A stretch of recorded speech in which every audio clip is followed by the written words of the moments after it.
and welcome to another episode of Honest to a Malt with myself, Duncan Donuts, and Mike, aka Two Puds. How you doing, Mike? Buongiorno! I thought you went to Italy, not France. Did. I'm back. I had a wonderful time. Very good. Yeah, just in a very, very happy space. I blocked out the rugby. That didn't happen. I just took a trip to Rome. Was there rugby on, was there? Apparently. Yeah. I remember going to the stadium, enjoying the national anthems, and it stopped there. Enjoying the national anthem. Then somebody going, I'm sorry, I'm just enjoying the national anthem currently. Can you just allow me to enjoy it, please? Obviously, being the obnoxious wanker I was like filming the crowd and turned round behind me, and the bloke just wasn't singing. And I was like, fucking start singing! Is he Welsh? Italian. His own anthem. And he's like, oh, the Italian national anthem is one of the best national anthems in the world. It's so good. It's so upbeat. Yeah. Through the cigarette and cigar smoke and countless fucking Peronis, just cans of proper high strength. People smoking at the ground? Yeah, it was not allowed, but no one gave a fuck. Wow. God, I'd love that. It was good. People smoking cigars whilst watching the rugby. The Toscana, the Italian Toscana ones. Oh, loving life. €6 a pack. Cheeky. Cut them in half. Last even longer. I'm fucking set up for the year from 2 packs. Again, why don't you just cut them into quarters and last even longer, mate? Or dog 16ths. Just dog ends. Get it lit, get it done, turn it off. Yeah, right, like that. Oh, that was great, that was. How many did you cut that one to? About 120, 128, that one. Yeah. So what's the name of the episode today then, my friend? So we are episode 86, and it is cold toes and cappuccinos. Very, very quick from you. Have to give you your dues now and again. Thanks so much. It's much appreciated. It's because it's still freezing, so we're going to talk a bit about good whiskies in the winter later on. Mm-hmm. And, Mike's been drinking the old cappuccinos, I guess. Did you actually have a cappuccino? Because they only have them in the morning. Many cappuccinos. Again. In the morning, though. First thing in the morning. And there was one maybe just around 12 o'clock, but that was the absolute limit. No more. Espressos after that. Espresso el banco, because I'm not paying for the extra €5 to sit at the table. I'll have it at the counter. Thank you. Local. Yeah, that's it. You stand up, drink it at the counter, and then chip off, don't you? That's great. Yeah. You have to drink them quickly before it gets too bitter as well. Yeah, and try and stand there and talk to them in English stroke Italian, because it's the first trip I've been on where I haven't made more of an effort to learn the language. I did it a few years back, like very, very loosely, but I felt like such a knob, literally going to everywhere and not speaking. How was it different from any other day? But like, it is embarrassing when, and again, that they appreciate you just having a crack. And he was like, that is awful. I was like, you know what I want though? But he might not have been talking about your language skills. He might have been talking about the fact that you just cut your Toscana cigar in half. Yeah. Potentially. He might have been looking at the sorry state of affairs in your hand. With my Starbucks cup. Absolutely, yeah. Right, so what's been in your glass and what's been up your arse then, Mike? What has been in my glass is a fair few whiskies. I managed to take a couple of the blind drams out to Italy with me. I'm sure you'll discuss them in more detail because I didn't do it. So did you not? No, because it was Etta's first birthday. So I did have some whiskey, but we were just enjoying a family weekend. I didn't want to participate in blind drams. Fair dues. Much I would have loved to have had the whiskey, I didn't have the time. Well, I can't remember what they are, so I'm probably just going to edit this bit out. I was hoping that you were going to go, I did this. But no, in Italy, I did have more than a few whiskies, but the pick for me was a 1994 Berry Brothers and Rudd Glenmorangie. Just absolutely stunning. A proper little dusty that the bar owner pulled up from his basement. What's the name of the bar? It is, or let me get this right because it is not straightforward. Bear in mind, I nearly got a tattoo of it. Tell you what, as you think, talk us through how you find it. Like, you were in Rome, right? So where is it? It's a big city, isn't it? It is a big city. So I literally started searching for whiskey bar. and there was nothing sort of really near to where I was. But if you are in Trastevere, okay. which is the place for like really good food, like fucking amazing food, it is just southwest of there. So it's walkable, but for me, I just dived in a cab from where our hotel was up by the Vatican, and yeah, wasn't too bad. Cabs, very expensive, but they are fucking the quickest way to get around, and you're not going to get ripped off. So Uber all the way, Uber Black. That's your tip. Your tip is you went to Rome. The one thing you give people as advice is use Uber. Two things. You become an American tourist. Use Uber and go and visit the Le Bon Bock Whiskey Bar. Le Bon Bock. Yeah, and it is quality. It's been running for 32 years. Geezer just sort of went to tasted Ardbeg, just fell in love with whiskey instantly, and he's possibly got the biggest Ardbeg collection I've ever seen. He's got everything. It's probably bigger than what the distillery have, like out on display. You name it, he has got the bottle somewhere, and basically he'd had one for the bar, one for him, and one for like display. So yeah, the ones for display he's not selling ever. He's just keeping. It looked like one of those kind of. I saw a couple of pictures you posted. It looked like one of those kind of like the lighting was very good. Very important in a bar to have good lighting. It felt cozy and enchanting. Yeah, it was similar vibes to Milroy's without the London vibe, or the old Milroy's, I would say, where it's fucking packed. But then, yeah, just really, really cool. Good, like the best Guinness I had as well. Amazing Guinness. Really looks after his lines. They had Murphy's Red, which is like a sort of Kilkenny equivalent. So like a nitrous red beer. Ardnahoe Inaugural. We popped that open. I bought a load of people around a few drams of that. Hang on, he hadn't opened it? No. Oh, you broke his Ardnahoe cherry. Had he tried it before? He hadn't tried it, no. He was like, oh, no, it's new. So I was like, oh, look, I've been there. This is it. And he's like, loving it. But like, you know, when you obviously go into places and you order a whiskey, and the first thing I did was the Ardbeg 17. And he's like, that's very expensive. I went, I'm wrecked for rugby. I am fucking drunk. I don't care. Just give him a glass. I want to taste it. I know it's 40%. Stop trying to talk me out of it. Yeah. And I was like, boom. So tried that. And I was like, do you know what? Really, really nice. Tastes stronger than the ABV. But fuck me, if it had been another 6%, would have been worldy. But yeah, still too expensive. But really good. What's it closest to in terms of like the core range of Ardbegs, like the 10? Oh God knows, like, couldn't tell you. Not even fucking, not a clue. Like more heavily peated or still kind of crisp and. I had been drinking since the early morning, Duncan. That was 10 p.m. at night. So far, 2 bits of advice here for listeners going to Rome. 1, use Uber, and 2, absolutely pay the most for whiskey. After you've already drunk a shed load of booze. And after your team has lost so pathetically, you just needed some sort of perk to get yourself through. Barman, get me the most expensive whiskey so I can drown my sorrows. Yeah, not far off. And once I'd ordered that, and then we got chatting, he took me around the bottles. He was just like well excited. It was fucking he was like, fucking look at this, running around. He's got like 3 different like areas within the bar. Other people have said he's very grumpy and has shouted at them and kicked them out. So I'm like, it's how you talk to people quite clearly. Yeah, but no. So had a really, really good night in there. Met a Canadian lad who runs a tattoo shop, and had he been willing to open that tattoo shop, I would have been the first person to own a Le Bon Bock whiskey tattoo, because I was that smashed. I was 100% getting it. But he was like, I can't open the shop now. Was your missus with you at the time? Or you No, I went with my cousin's kid. I say cousin's kid, he's 25. Okay, so one of the young lads out. Full of value, the wife of Bridgend. So, yeah, a little bit of culture. First time he's had a 3-course meal. First time he's had a sit-down 3-course meal somewhere. Yeah. At a restaurant. I abandoned him for the Saturday evening. I was like, I'm going to a whiskey bar, fucking crack on with your people from your town, whatever. I'm off. So, was it a lads trip then? Kind of. Family and lads. Yeah. Just bringing a bit of culture to the Welsh that were away, because fuck me, having seen them, sometimes it's embarrassing to be Welsh. I'm going to tell you that, because like I'll go with that. I was walking, like, you're at a monument and stuff, or at the Colosseum, and you're like, oh, this is amazing. Oh, fucking hell, bad, look at this. That's where that film was, like, and you're like, oh, for fuck's sake.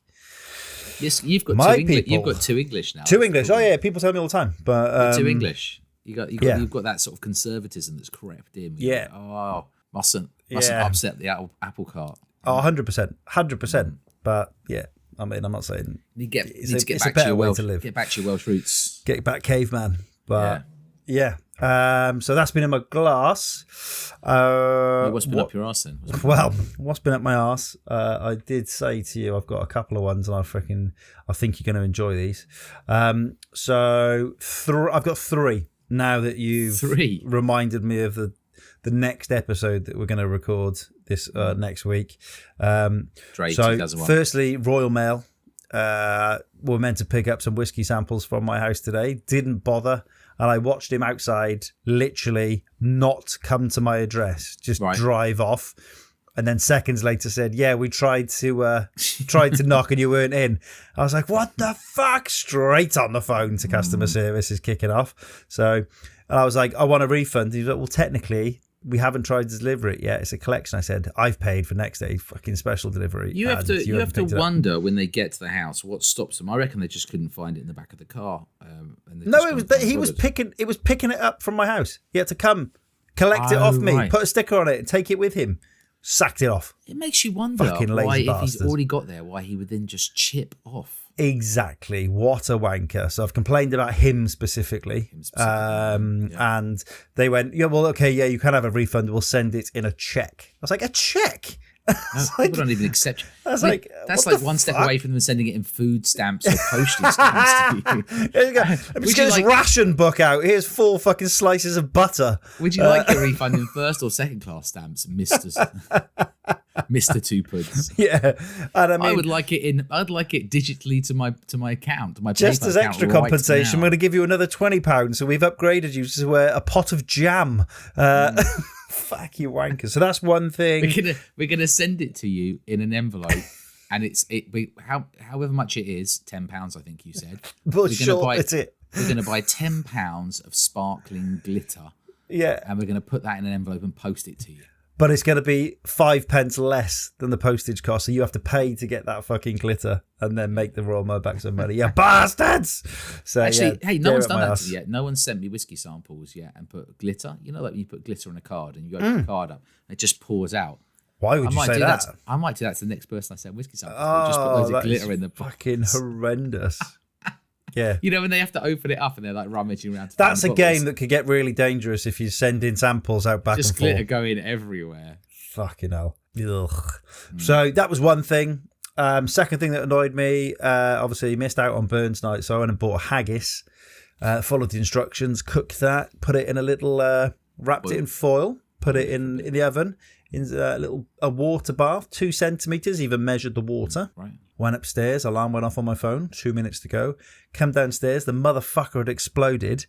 I had haggis everywhere. My fucking oven was giant haggis. More like you just put it in the microwave or something then. You know, like when you put stuff in the microwave and and then it just explodes. Yeah. Right, yeah. But follow the instructions and someone could have died, Duncan. Someone could have fucking died. Haggis burns. So that must take some cleaning. I've got a top tip for you. Just put some lemons in some hot water and just leave them cooking in the oven for a bit.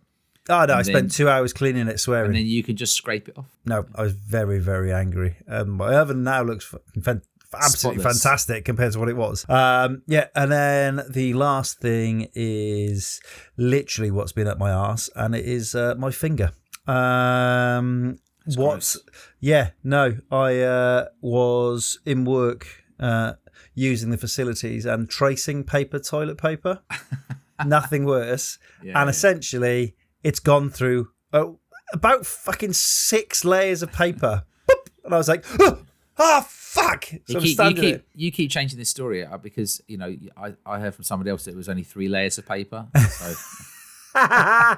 No, awful. So yeah, that's been up my arse. Rubbish toilet paper that we get in companies. I hope you cleaned your nail. Obviously, disgusting. When I was younger, my dad used to tell you know how parents can have this such an influence over how I you wonder are as a where this is child? going, but do go on. So he used to tell us that if you got poo, feces under Yeah. your, I don't know, I said feces under your. Right.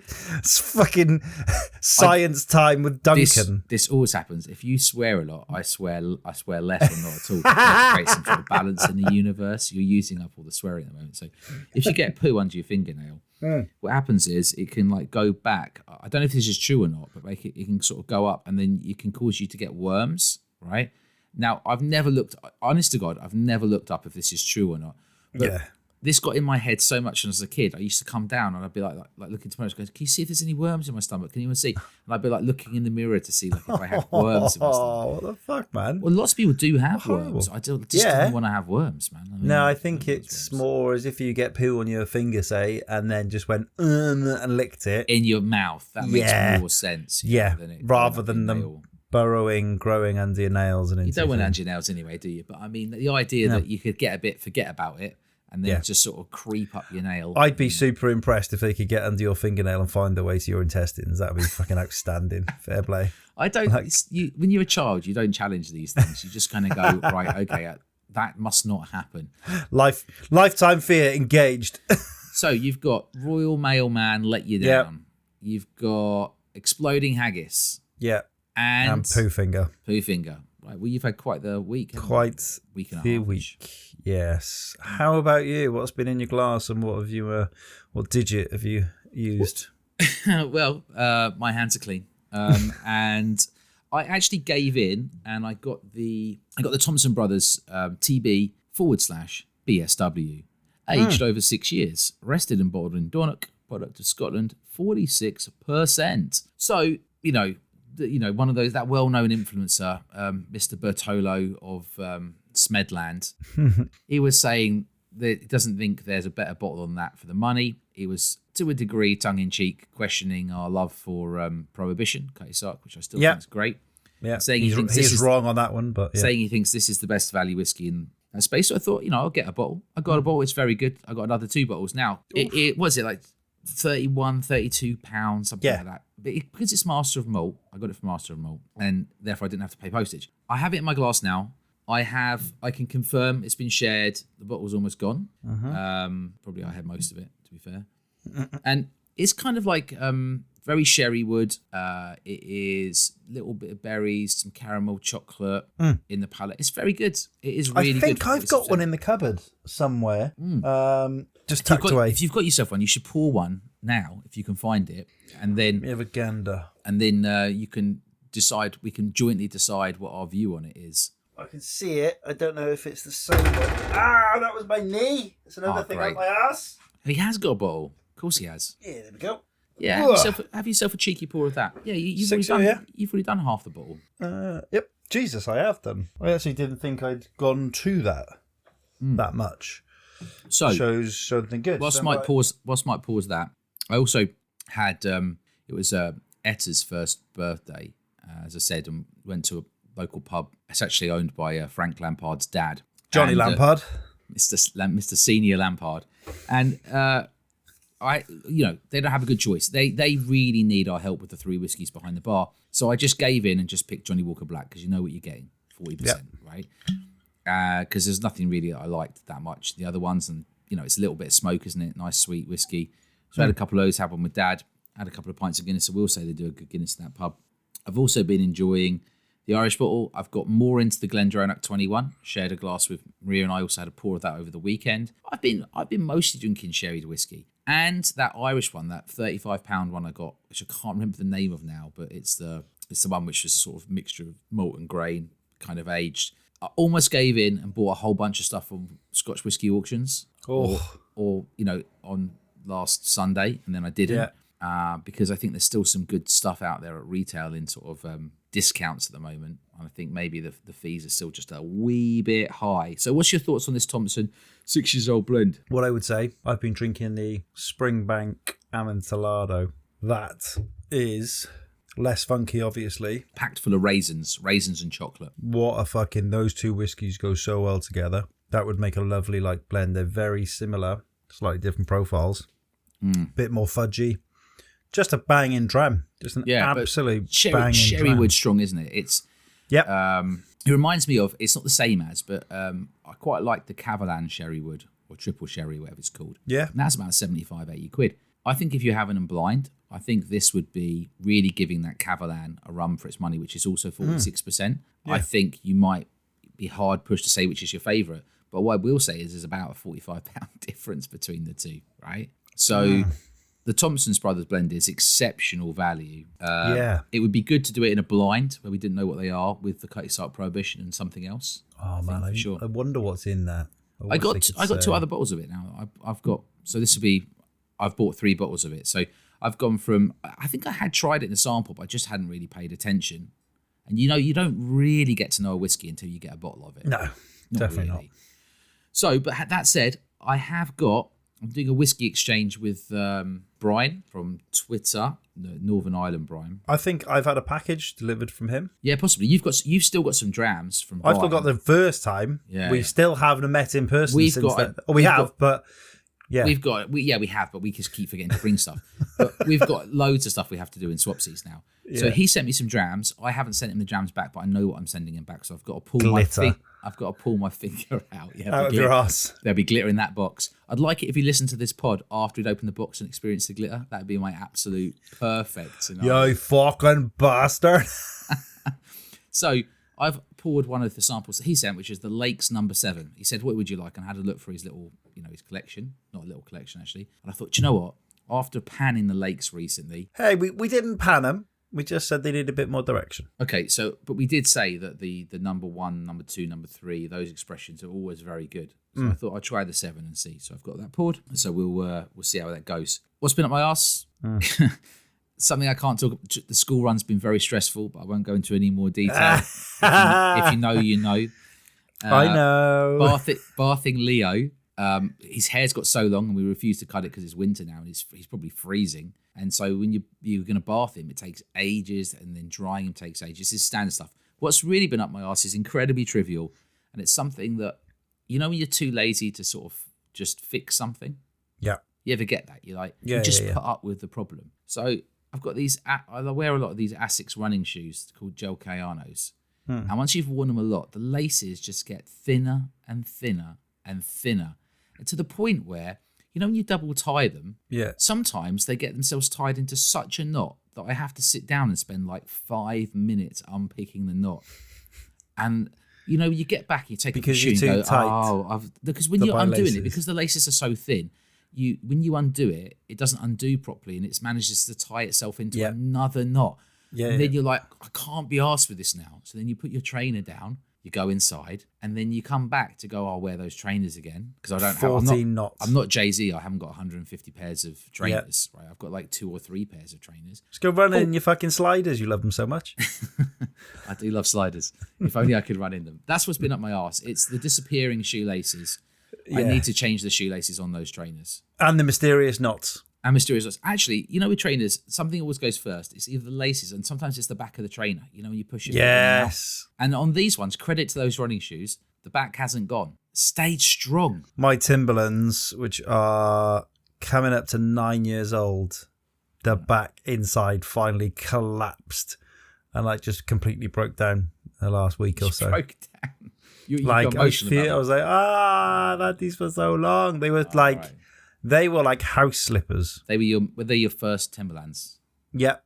And they've been battered. I've sandpapered them before, just get stains out of them to look brand new. They are wonderful. You're looking at me like I'm mental. Because when you talk about stains, I can't help but think that's quite a gangster thing. Like you were removing blood stains from your Timberlands. No. It's like mud. This isn't like a Sopranos thing. Okay. All right. No. Yeah. But it's like mud from the floor by my garage. Could have been a nosebleed. It doesn't have to be anything. True. Does it? True. So the other thing that's been in my glass, last thing I remember, is we had Maria got to 6 years in her company a while ago now, and they gave her a magnum of champagne. Nice. Moet Chandon or Moet Chandon. I think it might be Moet. I'm not sure the correct pronunciation is. Definitely Moet. I don't know if it is, because someone was telling me it isn't Moet, and now I'm so confused about it. I would have thought it's Moet. Don't know. Let's go with Moat. Moët Chandon. Yeah. Mout and Chandon. I know who will know. The guy that plays the trumpets that occasionally does things on the pod. Cliff. Yeah. Cliff will know. He'll be shouting right now. So let's go with Moat Chandon. And it's so, because I'm so much more conscious now about the flavours in alcohol, it's just full of apples. It's basically like apple fizz. Yeah. Just full of apples and a little bit of creaminess. And I was thinking, I don't really like it that much as a champagne. Not really. Yeah. It's not nowhere near my favourite. It's nice to share a glass with people. You know. But as a fizzy apple juice, gets you pissed. It's not bad. Yeah, it's all right. Better than cider. It's no Bollinger and it's no Dom Perignon. That's what I'd say. Right? No. There's a price difference does exist, but I'm just saying. I mean, I do prefer the 14 quid Aldi stuff. I think I'd rather have like 11, 12, 13 quid bottle of decent Italian Prosecco, right?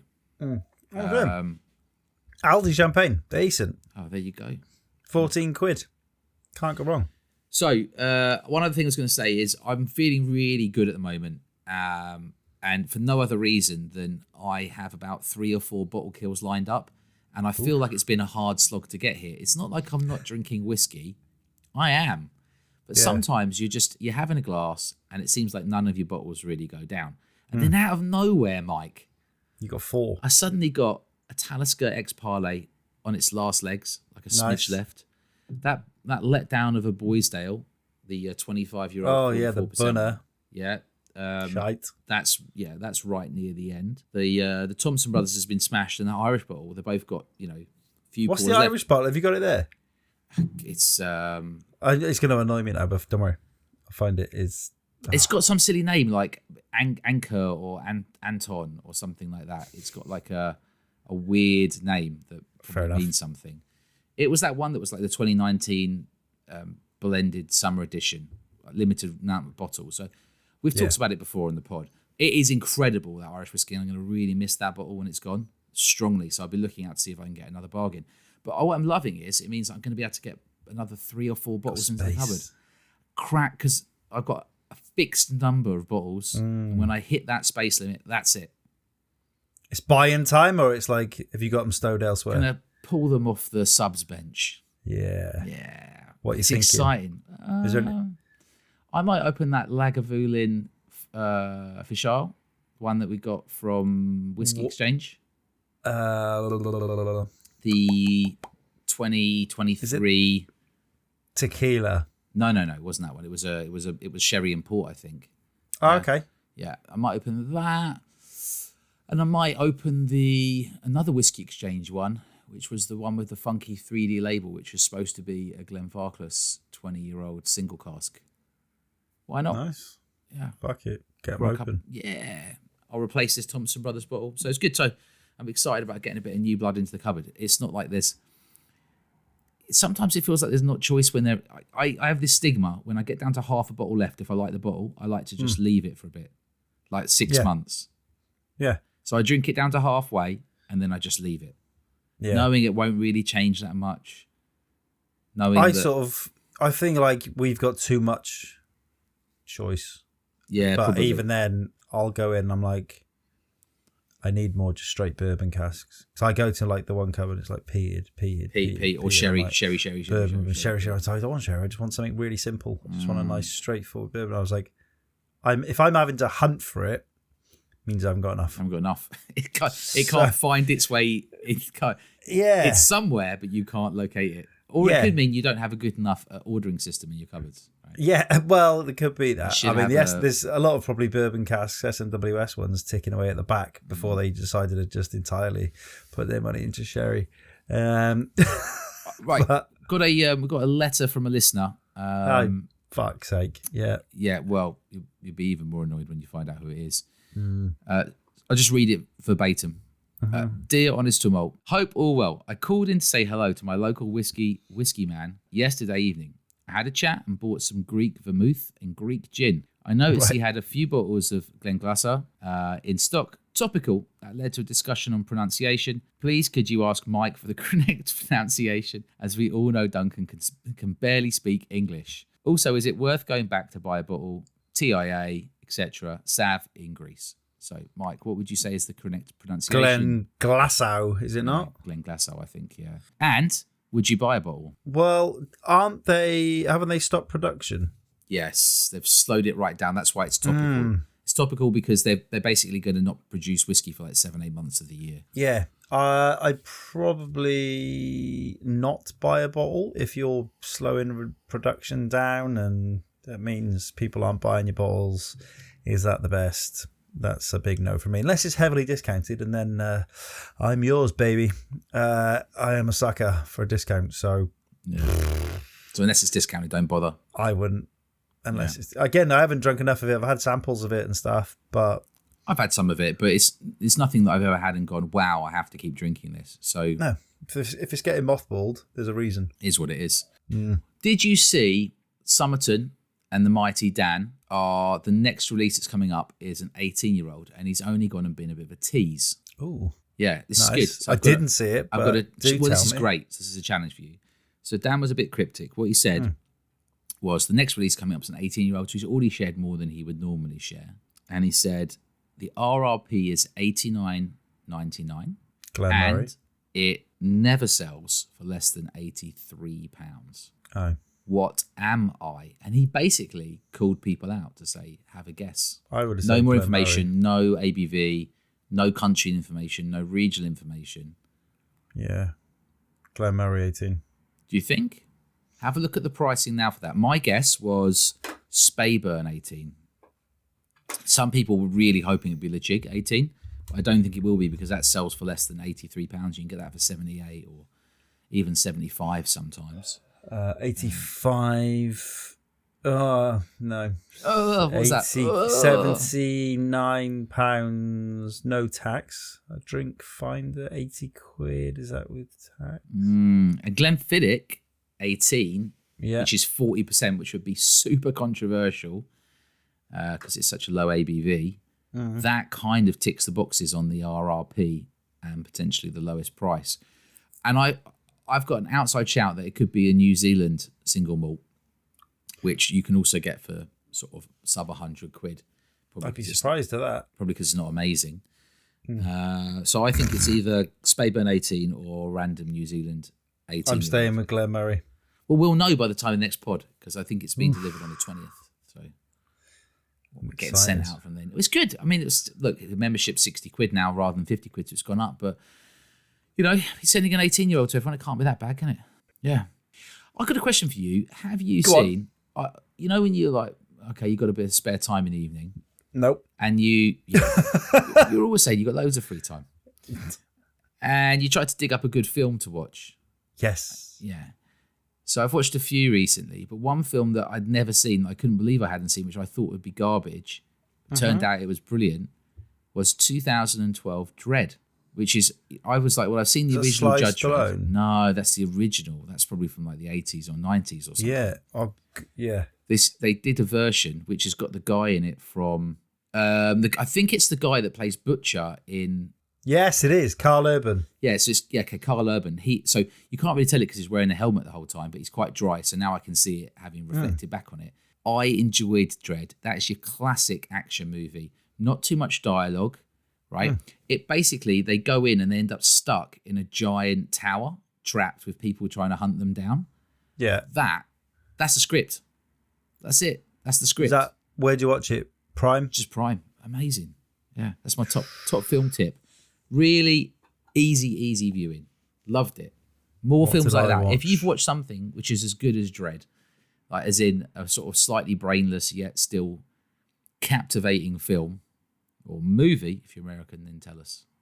Well, I've been somewhat different with film choice this week, and I really enjoyed You're Cordially Invited, which is Will Ferrell and Reese Witherspoon. Right. Planning weddings for their daughters, and they book the same venue. I think I've seen it. Fucking shit rom-com. I think I've seen it. It was so bad. Loved it. So bad it was good. So bad it was good. Yeah. Yeah.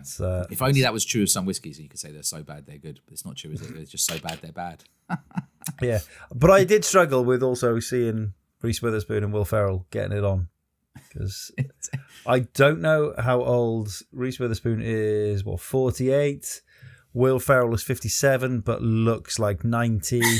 So Will Ferrell's one of those people where, when he was like 30, he already looked 45. Yeah, 100%. And then he stayed looking 45 for about 10 years. And then he started to look like he was about 55. And then he stayed looking like he's 55. Be interesting to see if it is 90 and still looks 55. Oh, God. But no, really, if you want a film that will literally just pass by an hour and a half, whatever it is, you're cordially invited to go and find that and watch it. I'll have a look out. At your own risk. Hang on, before we finish film segments, I was under a lot of pressure from our oldest daughter to go and watch Wicked, the film with Ariana Grande and whatever, and I almost crumbled. And then I found some resolve to say no, we're not going to the cinema. Not that I won't take it to the cinema. It's really close and still cheap. Go to theatre. No, it's 2 hours and 40 minutes long, that film. So I said we'd have to watch it at home and break it into two, because 2 hours and 40 minutes long for a musical is absolutely absurd. How much stuff you can do in 3 hours? A lot. You could watch You're Cordially Invited twice or whatever. You could watch Dread twice as well. Film shouldn't be longer than 90 minutes. Done. Also, take her to watch the stage show. Yeah, she's seen the stage show. Far cooler. She's seen it. Oh, right. Yeah. Okay, cool. Oh. So I wanted to ask you, other than any other gory details of your Italy trip, it's still really quite cold. We're still in the winter. Everyone always gets to kind of like start of February, end of January, and they're kind of feeling like it's spring. It's not spring. It's going to get colder, people. This is the time of the year when it's cold. Christmas is always sort of basically tropic these days. And then it starts to get cold around early February. You think it's going to get warmer. It doesn't. Guess what? It doubles down. It gets colder into early March. And then out of nowhere, around mid-March, it suddenly gets warm again. Boom. Then it gets freezing cold again. And then you get a hot spell again. So we've got weeks left of the cold weather. Mm-hmm. So what is the perfect whiskey for winter? Peated. I am not a sherry person at winter. I kind of make Christmas. Yes, obviously you want that Christmas cake vibes. But for me, it's got to be sherry. It's got to be peated in the cold. I think. What kind of peated whiskey then? Hard to say no to Lafroig. Cask strength. It's just a lovely little dram just to have. Something that's going to make your throat jump about. Get outside, have a fire. Have a fire on your balcony. I'm glad you said have a fire, not start a fire. Yeah. I mean, I didn't start the fire. We didn't start the fire. It's always been burning since the world was turning. Lafroig or an Ardbeg, to be fair. One of the best fireside whiskies I ever experienced was the Ardbeg Scorch committee release. Yeah, I've tried that. Fucking loved that bowl. And then match that with a big open flame. Beautiful. But yeah, it's got it for me. I think it just that cold weather. My favourite thing around sort of when it is freezing outside is walking down a street and you've got people with log burners and stuff, or like a big pub with a log burner, and you've got that smell of the different types of wood they're using and stuff. And then get home, you're like, oh right, smoke. That's all I want is like smoke straight to peated, 100%. It does feel like sometimes it's easy to say what you wouldn't have, and I think some of the coastal kind of salty whiskies are sort of better sort of springtime, summertime. Not that you can't drink them in the winter. I am a big sherry fan, huge. So for me, it's going to be, a nice, smooth sherried whiskey. I mean, the Glendronach 21, absolutely banger. Yeah. So is this Thompson's Brother 6-year-old, different ends of the spectrum, right? I feel you're going to be looking at out of a window, warm and toasty, looking at the cold, having a nice, like, comforting sherry, whereas I'd be outside experiencing, trying to fucking get warm. I sit outside sometimes. I go and have a cigar. It just, it's usually a cigar and a coffee. I think what changes more for me is the glass that I drink out of. I tend to really be much more interested in sipping the whiskey. I mean, you have to sip it, but, less interested in sniffing the whiskey just because you want that sort of warmth and bit of comfort. Are you fucking saying Tumbler Club is a summer-only thing? I've been drinking out of shot glasses, which I've been getting a hard time for. I don't actually shoot it. I don't shoot it. I just like... There's something about a shot glass. I know where the measure is. I don't have to get a measure out. I know exactly on mine. They're nice kind of bullet shot glasses. They're sort of bar shot glasses, sorry. Kind of hexagonal ones, like quite sturdy ones. I know exactly where sort of 25 mils is. And then I can pour it. And if it's a whiskey I'm just sipping, like this Thompson Bros or this Talisker X Parlay, I'll have the odd sniff, but I don't sit there sniffing it the whole time. I'm pouring it to drink, right? Yeah. And for the flavour. And so I just stick it in a shot glass. I'm a big sniffer. And then I take tiny sips, right? Rather than like, oh, gog. So I think I would go with like a Lagavulin, like a car strength Lagavulin, or probably a Kalila for the peated side, or something like an Ardbeg Ugadale or the 10. They're my favourite kind of peated whiskies. If I was going to be twisted to a sherry, I would say Glendronach 18, the old ones. Oh, okay, yeah. Now you're talking. That's magic, isn't it? I just basically stay. I think a lot of the kind of bourbon cask stuff. That said, the Irish whiskey is mostly bourbon cask for sure. Maybe entirely bourbon cask, mixture between 3 or 4. Yeah. And somehow, because that's so creamy. Is it malt though? It's different mash bills. It's wheat and it's mostly everything. Malt. There, isn't it? It's mostly malt. Yeah, it's like 60-70% malt or something. An older malt. That one, because it's so creamy with lots of caramel and some peach in there. Maybe it's the sweetness. I'm not sure, but it definitely needs to be slightly stronger ABV in the winter, I think, right? Definitely. And I just think, you can't go wrong really with like a good sherry whiskey. What about like a nice Rioja cask? We were talking about how when you get like a Rioja cask, sometimes you get the kind of tobacco and the cherry notes. I mean, that's screaming winter to me as well. Rioja is all round. Love it. Any time of year. Just one of my favourite whiskey sort of finishes. So I'd like to try more Pinot Noir cask finished whiskey, I think. I do think we should do an episode on barely been any wine drams. Yeah, we should get some different like red wine casks and stuff. Yeah. It would be good to get it from the same distillery. We actually haven't done it. We haven't done an episode concentrating on cask finishes and how that affects kind of flavours. So we should do that upcoming in between guests. Yeah, I'd like that. So what I was just thinking, I think my quintessential is, a Tamdhu 18 or Glendronach 21 or one of these kind of budget sherry drams. I just ordered a bottle of Scallywag 2023 Christmas edition. That would be packed full of chocolate notes, sherry notes, wouldn't it? Or peat, like you said. Just go full peat, heavy full peat. I want all the peat. Oh, that Glenallachie, Glenallachie. Ben's going to tell me off. Glenallachie. So that the Mekil Tour Turbo, that's perfect as well. Still haven't tried it. I think it's up there. Perfect. Hopefully it didn't go into my blend. Yeah, if you blended that, I'll be raging. What a waste! It's really good. What a waste! You prove to me that you have that. I want to see a picture of it. Otherwise, I'll just assume you blended it. Blend it. Let's get together, have a catch up, do a sample exchange, and go to the Big Easy in London and go eat some lobster and chicken wings. Done? Yeah, about fucking time. Yeah. Hey, I wanted to say a thanks.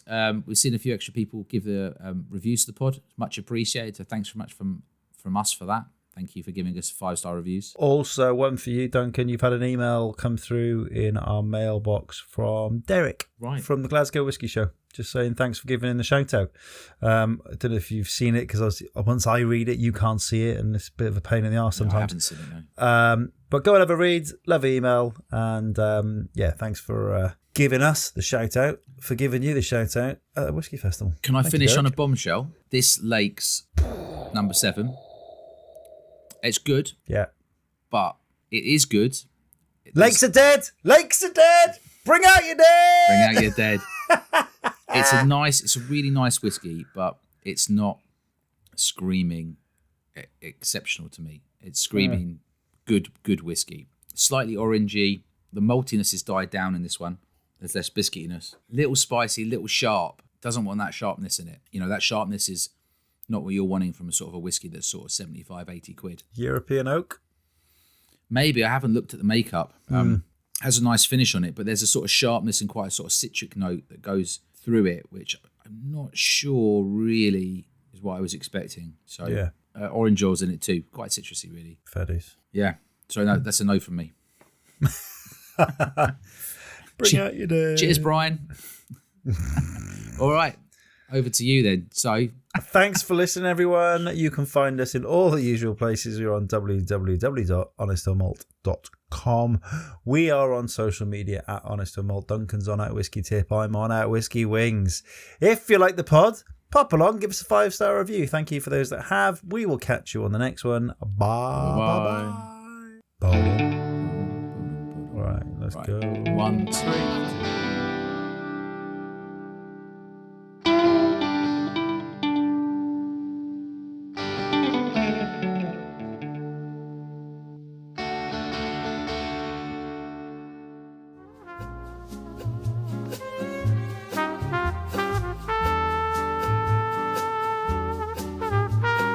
Cold toes and cappuccinos, the man from Monte Cristo. Oh no, what is in your glass? Only he knows.